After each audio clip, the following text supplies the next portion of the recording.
షర్మిలారెడ్డి ఆంధ్రప్రదేశ్ కాంగ్రెస్కి ప్రెసిడెంట్గా నియమితురాలు అయ్యారు.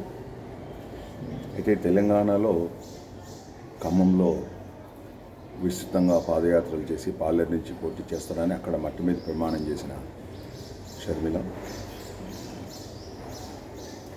అక్కడ పోటీ చేయకుండా కాంగ్రెస్ మద్దతు పలికింది.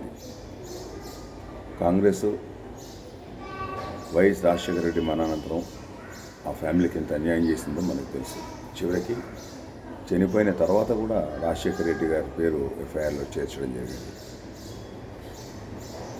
ఎప్పుడైతే ఓదార్పు యాత్ర చేస్తామని చెప్పి ఢిల్లీకి వెళ్ళి సోనియా గాంధీని, విజయమ్మ గారు, అలాగే షర్మిల, జగన్మోహన్ రెడ్డి అడిగితే చేసేందుకు వీలు లేదు, ఆ కుటుంబాన్ని మీ ఇంటి దగ్గరికి తెప్పించి పరామర్శ చేయమని చెప్పి సోనియా గాంధీ చెప్పినట్టుగా కూడా వార్తలు వచ్చాయి.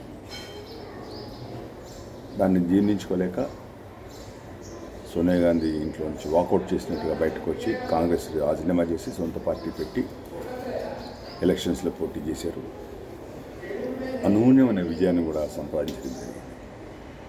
చివరికి ఆంధ్ర సెపరేట్ అయింది.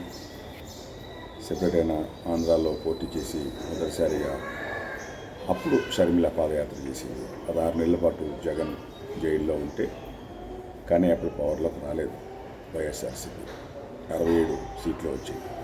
దాని తర్వాత జగన్మోహన్ రెడ్డి పాదయాత్ర చేసిన తర్వాత అనూన్యంగా 151 సీట్లు వచ్చాయి. ఈ 151 సీట్లలో షర్మిల పాత్ర ఏమీ లేదు, ఒక అడుగు కూడా లేదు.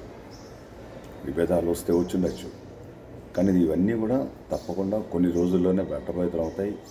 దాంతో తప్పు చేసిన వాళ్ళు నేలకు ఖర్చుకోక తప్పదు. దీని వెనక కుట్రదారులు ఎవరో చాలా త్వరలోనే తెలుస్తుంది.